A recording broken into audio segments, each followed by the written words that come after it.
더 나은 내일을 준비하는 시간, KBS 1라디오 김성환의 시사야. 윤석열 정부 출범 이후 첫 한중 정상회담이 오늘 오후 열렸습니다. 이번 회담에선 갈수록 도발 수위가 높아지는 북한 문제 등 여러 현안에 대해 의견 교환이 있었던 것으로 알려지고 있는데요. 오늘 인터뷰 시간엔 강준영 한국외대 국제지역대학원 교수 연결해서 이번 회담 성과와 향후 한중 관계 전망까지 살펴보도록 하겠습니다. 교수님 안녕하십니까? 네, 안녕하세요. 네. 오늘 오후 6시 한중회담이 열렸고 25분 만에 회담이 끝났다 이렇게 지금 소식이 전해지고 있는데요. 네. 일단 만난 것 자체가 의미가 있다 이렇게 봐야 될까요? 네, 저는 그렇게 판단을 합니다. 네. 실제로 떠날 때까지도 불확실했었고 어쨌든 양국이 만나야 된다라는 데에서 이제 공감대가 형성이 됐고요. 예. 그래서 처음으로 면대면으로 이 대면에서 만났다는 점에서 의미가 있고 최근에 이 전체적인 한반도 정세라든지 미중 관계 또 미일 관계, 중일 관계, 한중 관계 아주 복잡다단하잖아요. 네네. 이런 가운데 어쨌든 한국과 중국 양국의 지도자가 얼굴을 맞대고 방향을 잡으려는 모양새를 취했다. 뭐 이 점에서 저는 만나는 것 자체에 상당한 의미가 있다 이렇게 판단을 합니다. 근데 양국 관계의 방향을 놓고는 온도차를 보였다. 이렇게 지금 소식이 전해지고 있는데요. 시진핑 주석이 진정한 다자주의를 언급했다고 하는 점이 의미심장하다고 하거든요. 그렇습니다. 이게 어떤 의미입니까? 진정한 다자주의라는 게 뭐 다 아시겠습니다만은 이 다자주의에 의해서 중국은 그 WTO 같은 다자 통상체를 통해서 세계적 국가로 성장을 했잖아요. 예.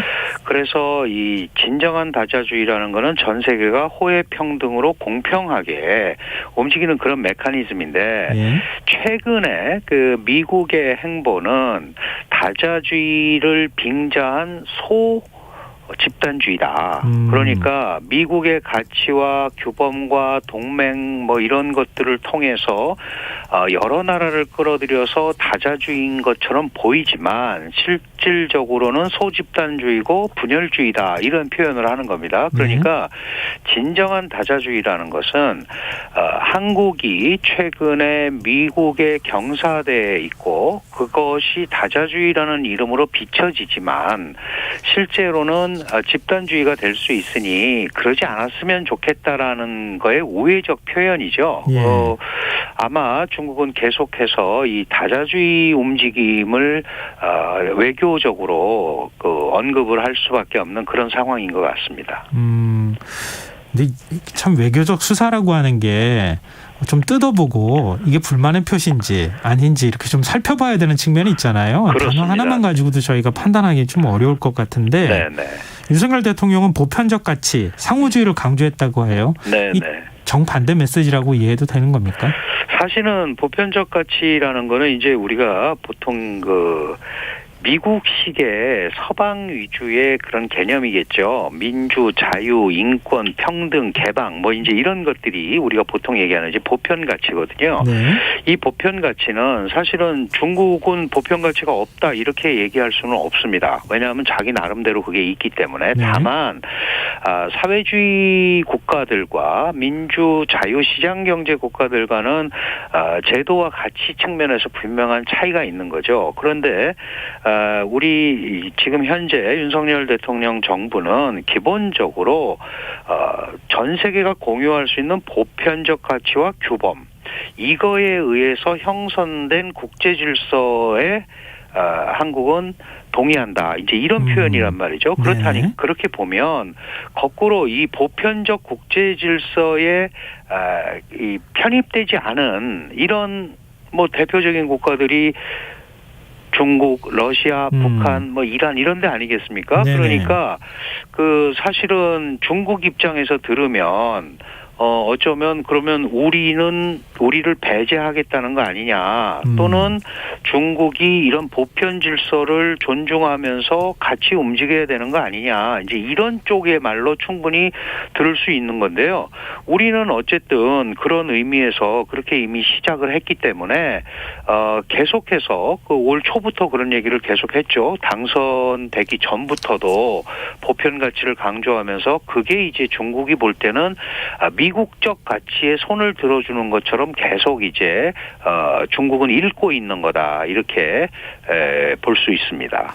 그러면 교수님 해석에 따르면은 정반대 메시지를 사실은 낸 거잖아요. 그렇죠. 네. 말은 점잖게 했지만 굉장히 그 긴장된 메시지들이 오고 갔다고 볼 수 있는데, 그러면 뭐 사실 이번 회담이 열리기 전에도 윤석열 대통령이 인도태평양 전략에 그냥 우리나라가 이전에는 좀 어느 정도 거리를 뒀는데 그 한 국가로서 그냥 적극적으로 역할을 하겠다, 이런 메시지들을 계속 반복해서 내지 않았습니까? 네네. 특히 또 주목할 만한 부분은 남태평양 도서국과 관련해서도 인도태평양 전략에 우리가 들어가겠다고 하는 네네. 한국판 인도태평양 전략을 얘기하기도 했어요. 네네. 이 중국에서 굉장히 예민하게 받아들이는 거잖아요. 그렇습니다. 예. 이게 이제 인도태평양 전략이라고 하면 일단 용어 자체가 이제 예. 미국이 쓰는 용어잖아요. 원래는 이제 아베가 썼던 용어입니다만은 예. 이게 트럼프에 의해서 이제 인도태평양 전략이라는 것이 미국의 서태평양 전략으로 공식적으로 자리를 잡았고, 예. 이 인도태평양 전략이라는 미국이 쓰는 용어를 우리가 그대로 한국판이라는 이름이 붙었습니다만 이제 쓰게 되니까 미국으로 확실히 경사됐다라고 중국은 느끼고 있는 거죠. 네.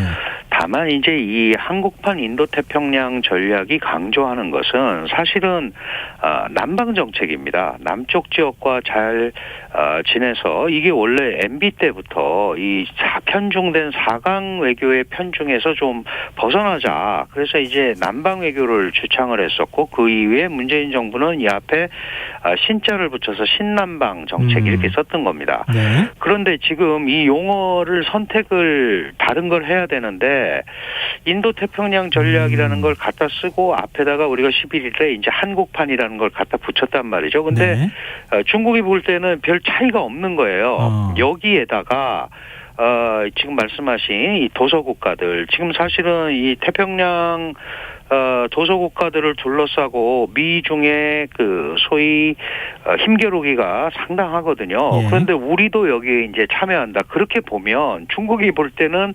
한국이 이 소위 도서국가들과의 관계 개선, 푸른 이 섬, 이런 예. 얘기들을 쫙 하면서 결국은 나중에 가면 미국과 합쳐지는 구도다. 이렇게 본다면 한국이 그걸 얘기를 해도 그거는 다분히 미국의 범주 안에 있고 미국이 움직일 수 있는 시스템 아니냐. 이제 한국이라는 국가의 자주적인 어떤 그런 흐름을 자꾸 이제 미국과 연계를 시켜서 보다 보니까 예. 중국 입장에서는 좋은 말이 안 나오는 겁니다.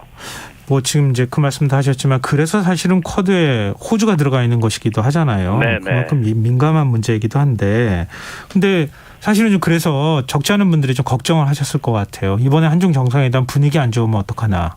중국이 또 과거처럼 우리한테 경제적으로 뭔가 보복을 하거나 이러면 어쩌나 걱정하셨을 것 같은데, 일단 그런 메시지는 안 나왔거든요. 네. 시간도 워낙 짧았고 그렇게 이제 깊게까지 얘기하기는 어려웠을 거예요. 사실 경제 보복을 우리가 예를 들어서 IPEF나 취퍼나 이런 거에 대한 어떤 흐름이 있다고 경제 보복을 할 수는 없죠. 그리고 실제로 중국 경제가 지금 굉장히 어렵고 특히 우리 반도체에 대한 네. 의존도가 상당히 높기 때문에 만약에 그 부분이 해결 안 되면 중국도 굉장히 어렵습니다. 그러니까 지금 아직 그 확정되지도 않은 어떤 구체적인 결과가 없는 이 흐름 속에서 경제 보복을 하는 건 굉장히 어렵고요. 다만 이번에 이제 서로 강조하는 부분이 온도차가 좀 있었죠. 당연히 대한민국의 입장에서는 북핵 문제 해결, 그리고 거기에 중국의 일정한 역할. 근데 시진핑 중국 국가주석이 강조한 것은 공급망 안전 이런 데다가 초점을 맞췄어요. 경제 협력 이런 데다가. 그러니까 결국은 너무 미국 쪽으로 경사돼서 미국이 얘기하는 중국을 배제한 소위 그 디커플링 정책 이런 데 너무 깊숙이 안 갔으면 좋겠다라는 사실 우회적이지만 매우 직선적인 그 언급을 한 거다. 이렇게 볼 수 있고요. 예. 이 부분은 앞으로도 중국이 우리한테 계속 얘기할 수 있는 그런 부분입니다. 그래서 우리가 전략적으로 잘 준비를 하고 대응 논리를 마련을 해야 되는데요. 사실은 IPEF나 그 취퍼 같은 것들 이런 것들에 실질적으로 구체적인 운영이라든지 이런 그 협의가 결과가 나오는 게 내년 한 11월쯤 됩니다. 그러니까 아직 시간이 남았고 그래서 중국이 강력하게 올 초반에 우리를 압박을 하다가 이게 그렇게 금방 해소되는 게 아니거든요. IPEF도 여러 나라고 그다음에 취퍼도 다 동상이몽입니다. 지금 취퍼에 예를 들어서 한국과 대만의 기술력, 이게 제조력 이걸 보고 갔는데 대만 같은 데도 야 이거 잘못했다가 기술 뺏기면 어떡하지 하는 걱정을 하고 있습니다. 우리도 마찬가지고 그러니까 그런 부분들에 대한 우려를 불식하면서 미국도 가지 않으면 이게 그렇게 미국이 의도한 대로 잘 가기는 사실 또 쉽지가 않아요. 그렇기 때문에 이런 아직 전체적인 그림이 안 나와 있는데 중국이 우리를 이런 경제 보복이라든지 이런 걸로 압박하는 거는 상당한 무리수다. 그렇게 본다면은 이번에는 큰 틀에서 시간도 짧았고 뭐 이 상견례의 의미가 강했기 때문에 공급망 안전 이런 거에 대해서 중국이 이렇게 생각하고 있다라는 의사를 전달을 했다. 이 정도로 이해를 하는 게 나을 것 같습니다. 일단 뭐 윤석열 대통령하고는 첫 만남이기 때문에 그 앞에서 이렇게 갈등을 노출하는 거는 그렇게 도움되지 않는다 이렇게 본 것 같은데요. 근데 우리 입장에서는 지금 뭐 북한이 7차 핵실험 예정돼 있는 상황이다 이런 얘기도 나오고 있고 도발이 계속되고 있잖아요. 미중 정상회담에서도 바이든 대통령이 시 주석한테 북핵 문제에 대한 중국의 역할이 필요하다 이렇게 강조를 했고 윤석열 대통령은 비핵화 로드맵인 담대한 구상에 대해 지지와 협력 의사를 밝혔다고 하는데 시 주석은 약간 미적지근한 반응을 보였던 것 같아요. 한 발 물러났죠. 그거는 이제 다분히 중국 입장에서는 북한을 의식한 행보로 보여집니다. 왜냐하면 미중 정상회담에서의 결과도 중국 외교부 홈페이지에 나타난 결과 브리핑 보고를 보면 북핵, 한반도, 북한 이런 얘기는 하나도 안 나오거든요. 오늘 우리가 윤 대통령과 시 주석이 한 얘기들도 중국 측 발표문에는 전혀 그 설명문에는 북한, 북핵 얘기가 하나도 안 나옵니다. 이게 무슨 의미냐 하면 중국도 지금 북한 핵 문제, 그다음에 저 연일 계속되는 핵실험, 그리고 곧 있을 수 있는 7차 핵실험에 대해서 상당히 촉각을 곤두세우고 있고 자칫 북한을 제어하지 못한다는 인상을 준다면 그 미국한테도 빌미를 줄 수 있거든요. 그런데 이번에 그 미중 정상회담에서도 바이든이 아주 뼈 있는 말을 했죠.